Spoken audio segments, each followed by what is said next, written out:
এত বড় আকাশটাকে ভরলে যোছনায়, ওগো চাঁদ এ রাতে আজ তোমায় বোঝা দায়। আমরা বাঙালিরা সবসময় কি মাছে ভাতে বাঙালি। বাঙালি মানেই তো মাছ চাই। ভাতের সঙ্গে বাঙালিদের মাছের ঝোল হবে না তা কি হয়? আজকে আমি যেভাবে তোমাদের কাছে মাছের ঝোলের রেসিপিটা দেখাবো, গ্রীষ্মকালের দিনে এত গরমতে সেটা কিন্তু খুব স্বাস্থ্যকর আর খেতেও কিন্তু ভীষণ সুস্বাদু। আজকে আমি রুই মাছ নিয়ে রান্না করব। আমার ভিডিও দেখার শেষ পর্যন্ত অনুরোধ রইল। যদি ভালো লাগে প্লিজ লাইক আর কমেন্ট করতে একদম ভুলবে না। আর মাছের ঝোল খেতে ভালোবাসে না এমন বাঙালি কিন্তু খুব কম জনে আছে। গরম ভাত তার সঙ্গে মাছের ঝোল হলে তো মনটা ভরে যায়। দেখো আজকে এখানে নিয়েছি রুই মাছ, দুটো বড় সাইজের রুই মাছ নিয়েছি। রুই মাছটাকে কেটে ভালো মতন করে ধুয়ে অল্প একটু নুন হলুদ মাখিয়ে জলটা ঝরার জন্য রেখে দিচ্ছি। এবার একটা কড়াই নিয়েছি, কড়াইটা কিন্তু বেশ গরম হয়ে গেছে। সর্ষের তেলের মধ্যে ফুলকপি দিয়ে আমি আজকে মাছের ঝোলটা করবো, যেহেতু ফুলকপিটা দিয়ে নুন হলুদ দিয়ে আমি ভালো মতন করে ফুলকপিটাকে ভেজে নিলাম। এখন গ্রীষ্মকালে কিন্তু ফুলকপিটা যেটা পাওয়া যায় সেটা কিন্তু বেশ টেস্টফুল, একদম গন্ধ নেই কোনো রকম। যে আগে হতো ফুলকপি একদম ভালো লাগছে না গ্রীষ্মকালে, কিন্তু এখন কিন্তু সেই ফুলকপি নয়, এখনকার ফুলকপি কিন্তু বেশ টেস্টফুল শীতকালের মতনই। চলো ফুলকপিগুলো আমি নাড়াচাড়া করে বেশ ভালো করে লাল লাল করে ভেজে নিয়েছি। এবারে নেব মাছ। এখানে আমি 3 পিস মাছ রান্না করব, তার জন্য আমি কড়াই পরিষ্কার করে সর্ষের তেল পরিমাণ মতন দিয়ে মাছের যে বড় পিসগুলো ছিল সেইগুলো আমি দিয়ে দিলাম। এগুলোকে আমি ডিপ ফ্রাই করে নেব। প্রথমে গ্যাসের ফ্লেমটা হাই রেখে যখন তেলটা বেশ গরম হয়ে আসবে তখন মাছগুলো দিয়ে দেবো। দিয়ে 2-3 মিনিট পর যখন দেখবে একটা সাইড হালকা লাল লাল হয়েছে তখন কিন্তু গ্যাসের ফ্লেমটা একটু লো করে দেবো। লো করে একটা সাইড ভালো মতন করে ভেজে নেওয়ার পর উল্টে পাল্টে দুটো সাইড ভালো মতন করে লাল লাল করে ভেজে নেবো। মাছের ঝোলের মাছ কিন্তু একটু কড়া করেই ভাজতে হয়, না হলে কিন্তু ঝোলেতে মাছটা পুরো ন্যাস্তা হয়ে যায়, একদম খেতে ভালো লাগে না। এইভাবে মাছটাকে আমি উল্টে পাল্টে ভেজে নেব। আর মাছ খেতে ভালোবাসে না সে তো খুব কম জনে আছে, বিশেষ করে বাঙালিরা। মাছ খেতে ভালোবাসবেন তা কি হয়?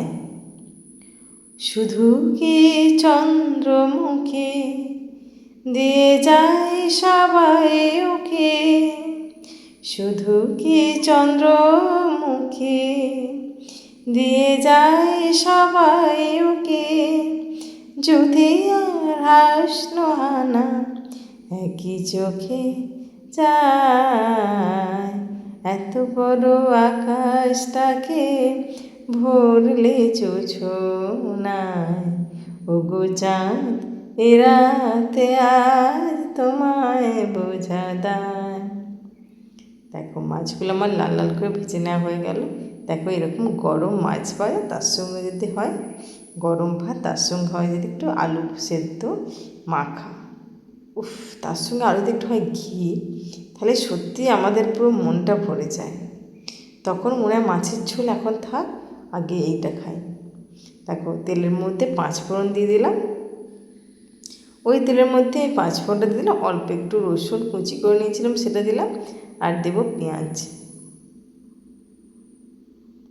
পরিমাণ মতন, 1 মুঠোর মতন ছোটো ছোটো টুকরো করা পেঁয়াজ দিয়ে দিলাম।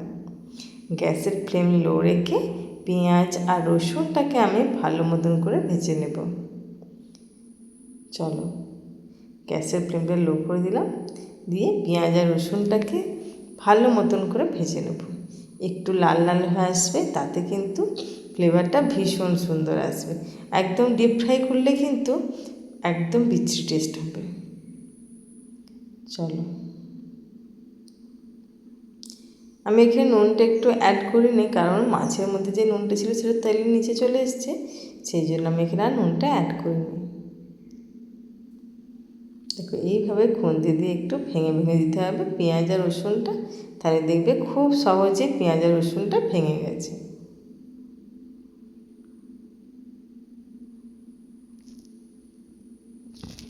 এবার আমি ওর মধ্যে দিয়ে দিলাম আদা জিরের পেস্ট।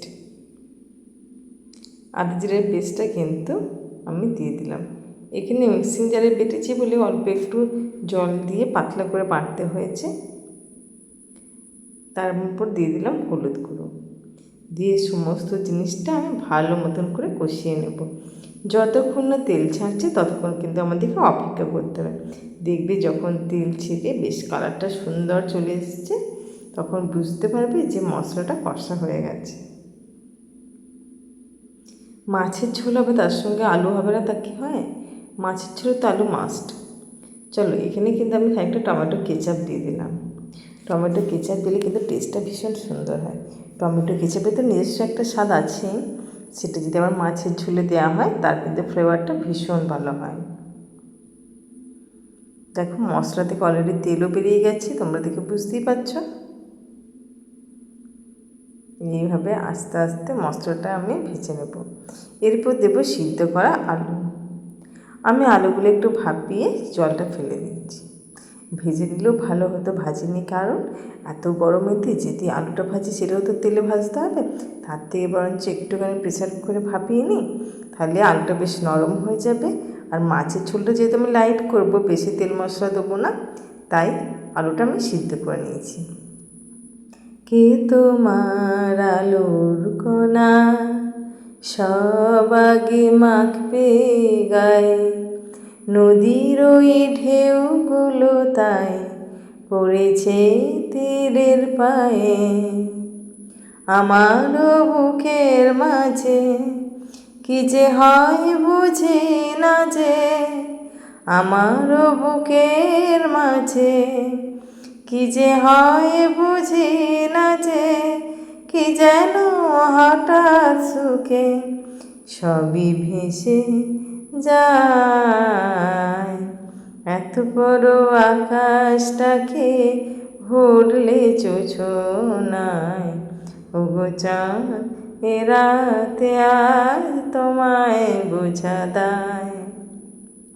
আলু আর মশলার মধ্যে ফুলকপি ভাজাগুলো দিয়ে দিলাম, দিয়ে আরেকটু ভালো মতন করে আলু ফুলকপি মশলাটা কষিয়ে নেব।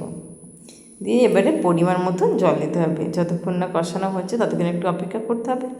তারপর দিয়ে দেবো পরিমাণ মতন জল। জলটা কিন্তু একটু ভেবিয়ে দেবে, খুব বেশি জল দিলে কিন্তু খুব পাতলা হয়ে যাবে। একটু যেমন আমরা বাড়িতে ঝোল করি ঠিক সেই রকম।